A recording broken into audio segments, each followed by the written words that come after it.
Je ne savais pas que c'était possible de souffrir autant sans qu'on m'ait rien fait. Tu veux comprendre? Alors écoute bien. Ça commence toujours de la même façon. Quelqu'un entre dans ta vie. Tu t'attaches, tu projettes, tu espères. Et un jour, cette personne te regarde autrement, ou ne te regarde plus du tout. Pas de cris, pas de dispute, juste ce vide. Et tu restes là, le cœur en vrac, à chercher ce que tu as mal fait. Mais ce n'est pas là que la douleur commence. Non, la vraie souffrance, elle surgit dans le silence.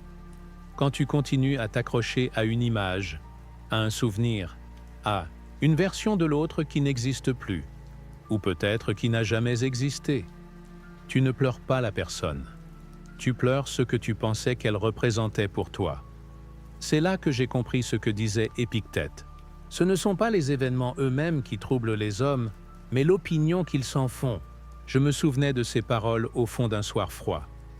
J'étais seul dans cette chambre trop grande, mon téléphone à la main, espérant un message qui ne viendrait jamais. Pourquoi? Pourquoi elle ne m'écrivait plus? Pourquoi ce silence, si violent? Et surtout, pourquoi ça me détruisait autant?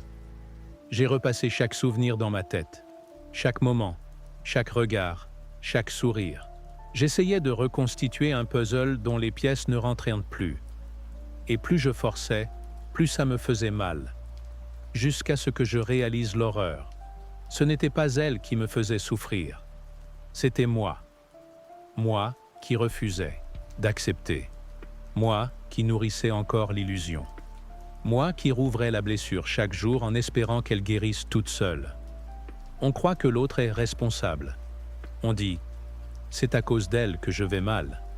Mais non, l'autre n'a fait qu'être ce qu'il est. C'est ton attachement qui t'a tué, ton besoin, ton attente, ton incapacité à lâcher. Ce n'est pas noble, ce n'est pas romantique. C'est une prison que tu as toi-même construite, brique après brique, avec tes espoirs, déçus. Je l'ai compris la nuit où j'ai enfin éteint mon téléphone, pas symboliquement, pas pour faire le fort, mais parce que j'étais fatigué. Fatigué d'espérer, fatigué de me torturer, fatigué de cette voix intérieure qui me disait que je n'étais rien sans elle. C'est ce soir-là que j'ai commencé à guérir, pas parce que j'avais tourné la page, mais parce que j'avais enfin regardé la douleur en face, et j'avais vu mon reflet.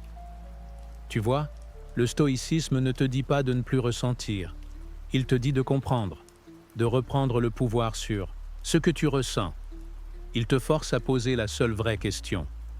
Qu'est-ce qui dépend de moi? Et dans cette question, il y a une liberté immense. Alors non, ce n'est pas elle qui m'a brisé. C'est moi qui m'étais trop accroché à une idée.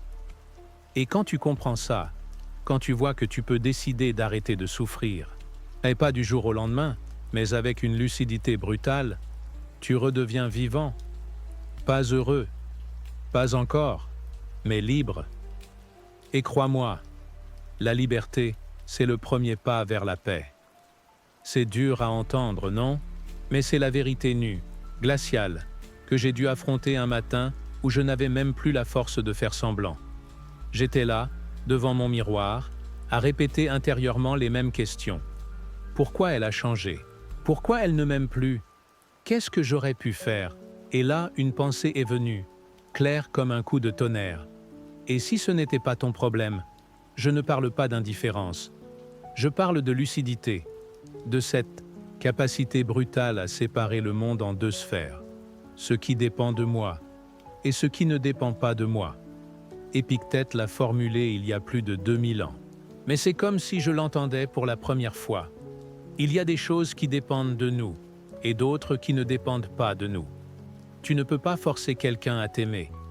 Tu ne peux pas contrôler la loyauté, la sincérité ou les émotions de l'autre. Tu peux supplier, te plier, te transformer. Ça ne changera rien. Ce qui doit partir, partira. Mais tu peux toujours choisir ce que tu penses, ce que tu dis, ce que tu acceptes de revivre ou non. Ça, c'est ton territoire. Et ce matin-là, j'ai décidé d'y établir mes frontières. C'est simple mais radical. Si cela ne dépend pas de moi, alors je le laisse aller. Pas avec résignation, avec puissance. C'est comme tenir un verre d'eau à bout de bras. Au début, c'est léger, puis ça devient insupportable. Pas à cause du poids, mais du temps que tu passes à le tenir. Ta douleur ne vient pas de l'événement, elle vient de ta volonté tordue de le contrôler, encore et encore, alors que ce n'est pas ta main qui décide, c'est la sienne. Et tu sais ce qui m'a libéré? Une phrase que je me suis répétée chaque fois que la nostalgie revenait. M'étrangler? Puis-je changer cela? Non? Alors je lâche. C'est devenu un réflexe. Comme respirer. J'ai remplacé le poison de l'obsession par la rigueur du discernement.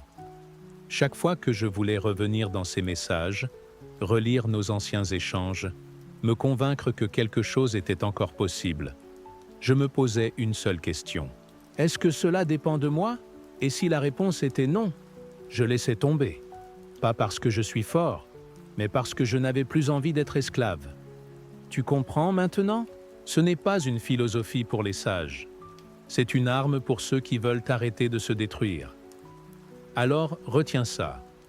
Il y a des choses que tu ne changeras jamais. Et c'est précisément en les acceptant que tu redeviens maître de ta vie. Je confondais attachement et amour, présence et dépendance. Et surtout, je croyais que si je cessais de ressentir cette douleur, c'était que ce que j'avais vécu n'avait jamais compté. Mais détachement ne veut pas dire absence de sentiment. Détachement, c'est choisir.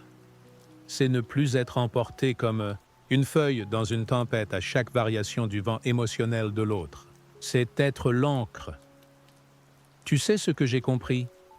Être détaché, c'est être libre d'aimer, sans se perdre. C'est pouvoir dire « J'ai vécu quelque chose de beau, j'en garde la trace, mais je ne vais pas y laisser ma paix. » Tu ne peux pas imaginer à quel point ce déclic a tout changé pour moi. Avant, j'attendais. Une réponse, un signe, un retour, comme un mendiant d'affection. Je pensais que si je laissais aller, je devenais inhumain, insensible, coupable même. Comme si me reconstruire, c'était trahir ce qu'on avait vécu. Mais non, reprendre ton pouvoir, ce n'est pas être cruel. C'est être juste, juste envers toi. J'ai compris ça un jour en observant l'océan. Le vent soufflait fort, les vagues étaient immenses, et pourtant, les bateaux ne chaviraient pas, parce qu'ils étaient ancrés, solidement, profondément.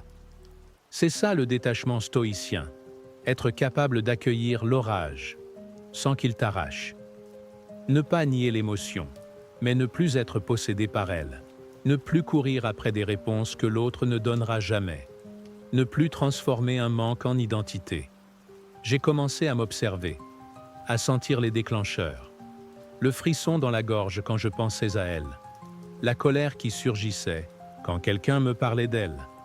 Et à chaque fois, je me répétais doucement « Tu peux ressentir, sans t'effondrer. » Et c'est vrai, tu peux ressentir. Tu peux te souvenir.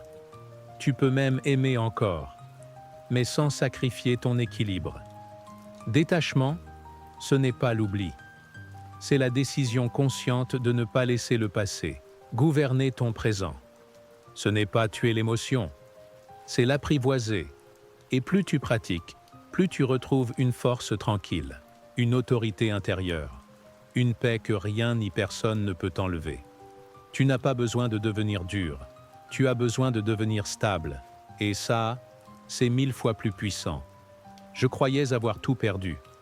Tu vois, quand une personne s'en va, surtout celle qu'on pensait irremplaçable, le vide qu'elle laisse semble tout engloutir, comme si, avec elle, elle emportait une partie de toi, tes rires, tes projets, tes repères, et tu restes figé, convaincu d'avoir été amputé de quelque chose d'essentiel.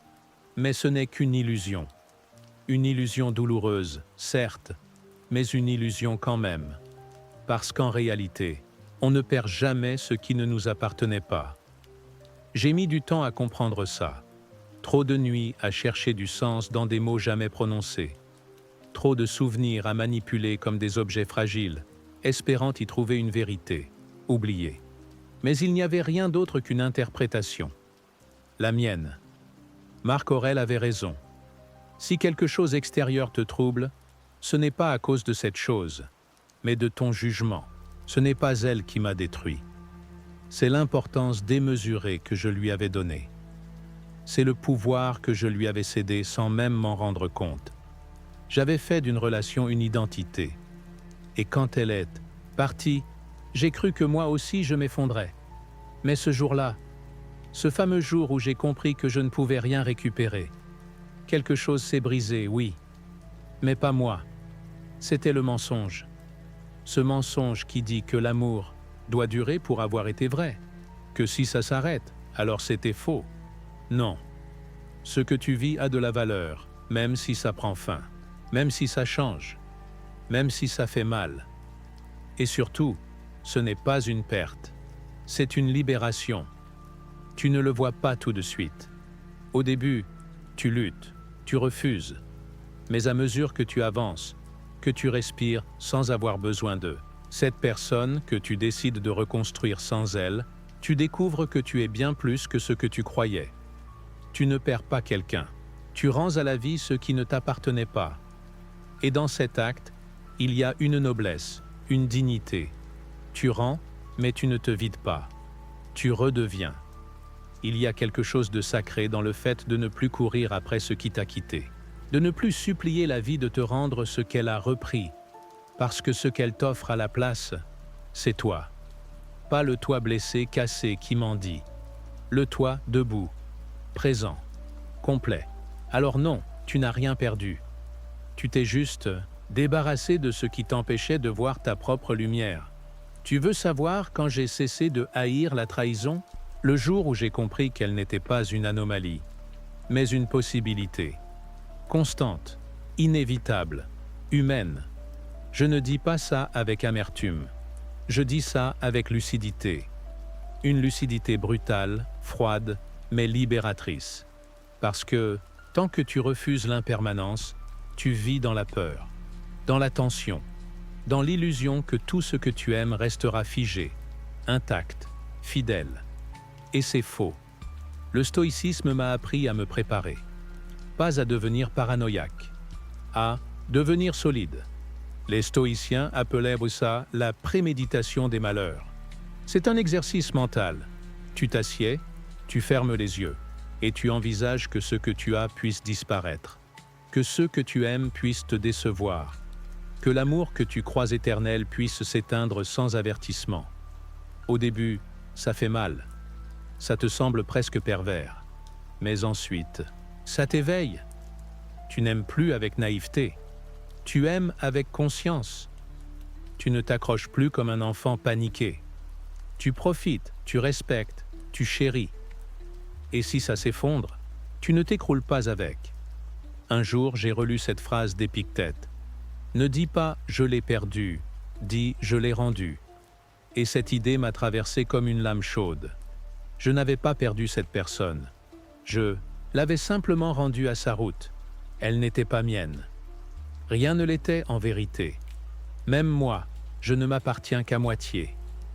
Mes émotions fluctuent, mon corps vieillit, mes pensées changent. Comment pourrais-je exiger que l'autre reste le même, fidèle à une image que j'ai fabriquée? Ce que je vis aujourd'hui, je le vis comme un voyageur. Je savoure ce qui m'est donné. Et je me prépare à ce que tout s'en aille. Non pas par pessimisme, par amour de la réalité. Tu sais ce que ça change? Tout. Tu ne vis plus dans l'attente. Tu ne hurles plus à l'injustice quand la vie fait ce qu'elle a toujours fait. Changer. Tu observes. Tu accueilles. Tu adaptes. Et surtout, tu ne souffres plus de la chute. Parce que tu n'as jamais cru au mythe de l'éternité. L'impermanence n'est pas ton ennemi. C'est ta délivrance. Accepte que tout passe, et rien ne t'abattra plus. J'ai passé une bonne partie de ma vie à attendre que quelqu'un me complète. Tu connais cette sensation, ce vide sourd, tapis sous la peau, comme une pièce manquante qu'on cherche chez les autres. Une reconnaissance, un regard, Une présence qui dirait « Tu es assez ». Mais plus je cherchais, plus je m'éloignais de moi-même. Et un jour, je suis tombé sur cette phrase de Marc Aurèle. Ne perds plus de temps à débattre de ce qu'est un homme bon. Sois-en un. Elle m'a giflé. Parce que je réalisais que j'avais passé des années à essayer de prouver ma valeur. Au lieu de la vivre, l'autosuffisance émotionnelle, c'est ça. Ce n'est pas de se refermer. Ce n'est pas d'ériger des murs.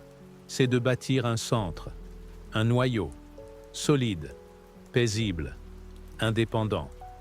Pas parce que tu n'as besoin de personne, mais parce que tu ne dépends de personne pour exister. Je ne mendie plus d'amour. Je ne cherche plus à plaire. Je ne me débats plus pour être vu. Parce que ce que je suis, je le porte en moi. Pas dans les likes. Pas dans les mots d'un ex. Pas dans l'approbation d'une famille absente. Tu veux une vérité brute? Le jour où j'ai commencé à me regarder droit dans le miroir en silence, j'ai vu un homme, pas parfait, pas invincible, mais entier. Et cet homme, il ne courait plus, il avançait. Tu vois, l'autosuffisance, ce n'est pas l'orgueil, c'est la paix. Ce n'est pas de dire « je n'ai besoin de rien », c'est de dire « ce que j'ai, je le cultive, et ce que je reçois, je l'accueille. Mais rien ne me définit en dehors de moi. Alors oui, j'aime encore. Oui, je me lie. Mais plus jamais au point de me trahir. Je reste ouvert. Mais je suis complet. Et si quelqu'un me quitte, je ne me perds plus. Parce qu'on ne peut pas vraiment abandonner quelqu'un qui ne se quitte jamais lui-même. Je me souviens exactement du moment où tout a basculé. C'était un soir banal. Une pluie fine tapait contre la vitre. Le genre de nuit où le silence te hurle à l'intérieur. J'étais seul, encore une fois, mais cette solitude avait un goût différent. Pas celui du vide, celui d'une promesse. J'avais touché le fond, et je ne cherchais plus à m'en échapper. Je voulais comprendre. Je voulais transformer cette douleur, cette plaie béante en moi, en quelque chose d'utile, de vivant.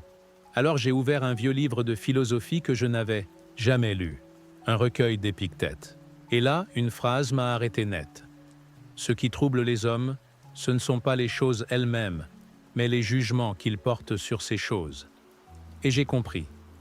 Tout ce que je ressentais, tout ce qui m'étranglait, chaque nuit, ce n'était pas elle. Ce n'était pas son absence. C'était ma vision d'elle, de ce qu'elle représentait, de ce que j'avais perdu. J'ai fermé le livre. Et j'ai pleuré. Pas de douleur, pas de colère, de reconnaissance. Parce que dans ce chaos, quelque chose venait de naître. Une force. Pas une force brutale. Pas une force fière. Une force calme, froide, inébranlable. Je me suis relevé. J'ai recommencé à marcher, à m'instruire, à méditer, à reconstruire. Pierre par pierre, cet homme que j'avais laissé s'effondrer à cause d'un amour mal placé. La douleur est devenue mon carburant. Chaque souvenir, une leçon. Chaque cicatrice, une preuve que je pouvais encaisser plus que je ne croyais. J'ai appris à ne plus fuir l'inconfort, à rester dans la tempête sans paniquer, à accueillir le manque sans désespoir. Et petit à petit, j'ai changé. Pas en surface, à la racine. Le Gabriel que j'étais, dépendant, anxieux, éparpillé, n'existait plus. Il s'était dissous dans cette nuit de transformation. Tu veux savoir ce qu'est la résilience? Ce n'est pas de ne jamais tomber. C'est de tomber si profondément que tu n'as plus peur de rien, parce que tu sais que tu peux renaître, que tu peux reconstruire, que tu n'as besoin que d'une chose, ta volonté. Alors oui, la douleur m'a mise à genoux, mais c'est elle qui m'a forcé à me redresser, à devenir quelqu'un que je respecte, même seul, même dans l'ombre.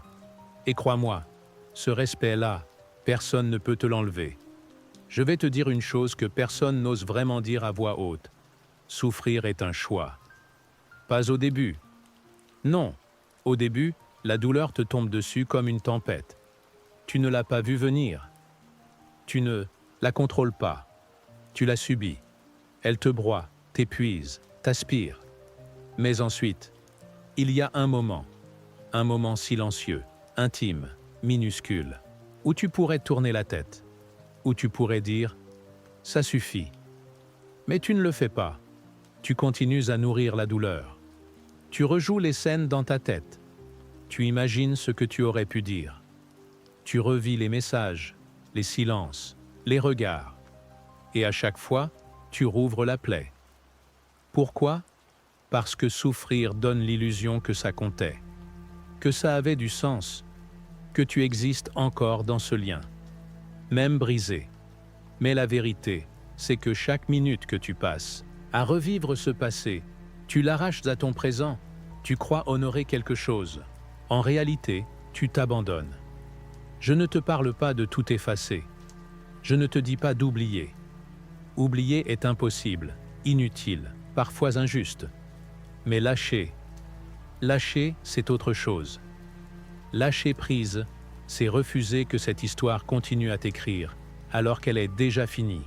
C'est dire, ce n'est plus mon rôle de souffrir pour ce qui n'existe plus. Je me souviens du jour où j'ai choisi. Pas un grand moment théâtral. Juste un matin. J'étais fatigué, épuisé d'avoir mal. J'ai regardé mon reflet et j'ai vu quelqu'un qui survivait. Pas quelqu'un qui vivait. Et j'ai dit « assez ». Ce mot a tout changé. Ce jour-là, j'ai décidé de reprendre ma vie, de cesser de laisser mon passé me gouverner, de ne plus accepter la douleur comme un devoir. Ce n'est pas facile, ce n'est pas immédiat. Mais chaque fois que la tristesse revenait, je lui murmurais « Tu ne me définis plus ». Et à force, elle est devenue plus petite, plus lointaine, jusqu'à devenir une simple mémoire, une page, pas le livre. Tu n'es pas ce qui t'est arrivé, tu es ce que tu choisis d'en faire. Alors choisis et redeviens le maître de ton histoire. Tu sais ce qui est le plus effrayant quand tout s'effondre ? Ce n'est pas la perte, ce n'est pas l'abandon, ce n'est même pas la solitude. C'est de te rendre compte que tu ne sais plus qui tu es sans l'autre. Moi, je l'ai compris un soir où j'ai voulu me retrouver et que je n'ai rien trouvé. Pas un désir, pas une envie, pas un projet. Tout ce que j'étais était lié à cette personne, à cette relation, à cette idée que sans elle, je n'étais rien. Mais c'était faux. La vérité, c'est que j'étais déjà complet. J'avais juste oublié. Tu passes tellement de temps à chercher des fragments de toi dans le regard des autres, dans leurs mots, leur affection, leur attention, que tu finis par croire que ton reflet dépend d'eux. Et le jour où ils ne sont plus là, tu te sens invisible. Mais ce vide n'est pas réel. C'est une illusion, un mirage créé par des années de dépendance émotionnelle. Je me suis assis, seul, et j'ai écrit. Pas pour elle, pour moi. J'ai noté ce que j'aimais, ce que je voulais, ce que je valais. J'ai gratté sous les couches de douleur, de colère, de manque, et j'ai retrouvé une voix. Ma voix, elle était faible, hésitante, mais elle était là, vivante, prête à revenir. Et petit à petit, j'ai reconstruit. Pas une image, pas un personnage. Moi, pas l'homme qu'on attendait. Que je sois, pas celui qui faisait tout pour être aimé, mais celui que je respectais dans le silence. C'est là que j'ai compris cette phrase. Ton bonheur n'a jamais dépendu de quelqu'un d'autre. Il dépend de ta capacité à être toi, entier, inchangeable, même au milieu du chaos. Tu veux une preuve ? Regarde-toi, tu respires, tu avances, tu te relèves. Même brisé, même vidé, il y a quelque chose en toi qui refuse d'abandonner. Ce quelque chose, c'est toi, le vrai, celui que personne ne peut enlever. Alors non, tu n'as rien perdu. Tu as juste mis fin à une illusion.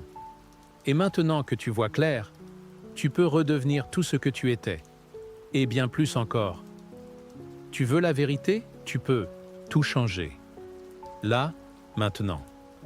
Pas ta situation, pas les gens, pas le passé, mais ton esprit, ton regard, tes pensées. C'est là que réside le vrai pouvoir.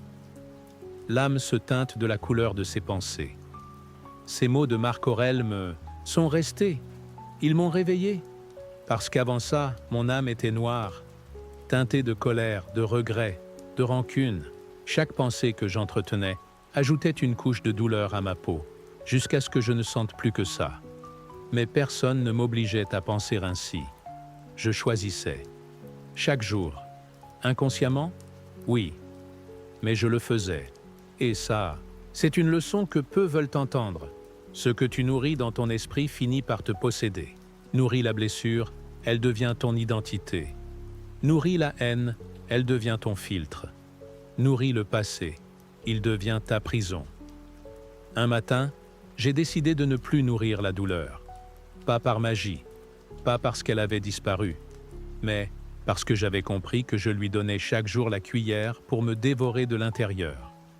J'ai commencé petit, changer une pensée, me reprendre en pleine spirale négative, me parler comme on parle à quelqu'un qu'on aime, me dire « Tu souffres, oui, mais tu n'es pas cette souffrance, tu es celui qui la traverse. » Et à chaque fois, j'ai remplacé l'aigreur par un mot plus doux, une pensée plus juste, une vision plus haute. C'est un entraînement, une discipline, comme le corps. Sauf que là, tu travailles ton esprit. Tu décides chaque jour.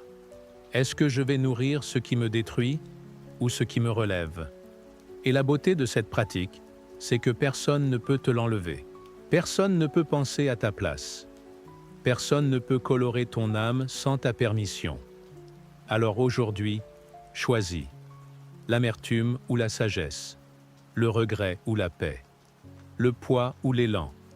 Ce n'est pas un grand bouleversement, c'est un millimètre, un réajustement minuscule dans ta tête. Mais crois-moi, ce millimètre peut tout changer. Et si tu le choisis chaque jour, tu redeviens le maître.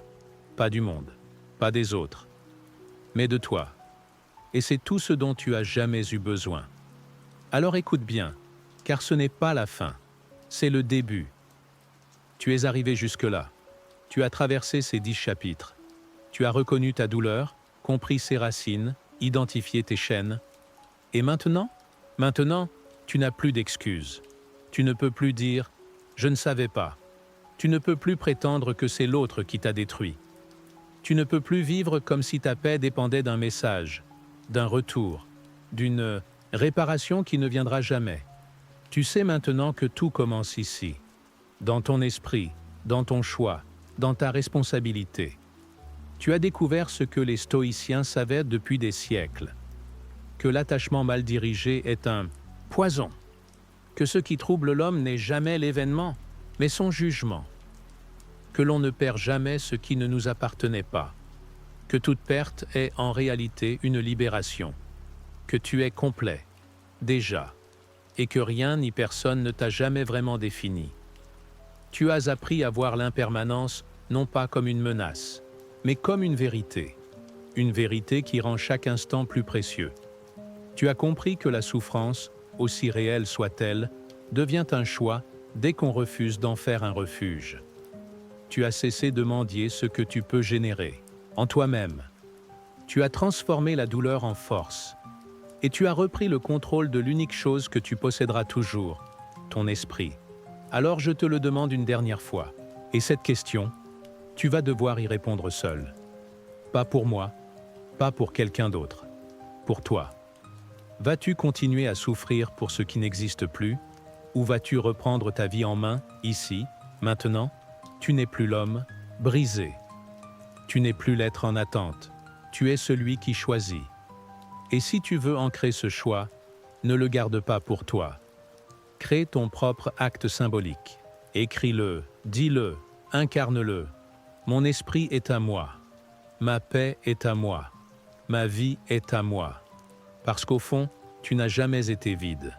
Tu étais juste en train de te souvenir que tu es tout ce que tu cherches. Et ça, c'est le vrai commencement.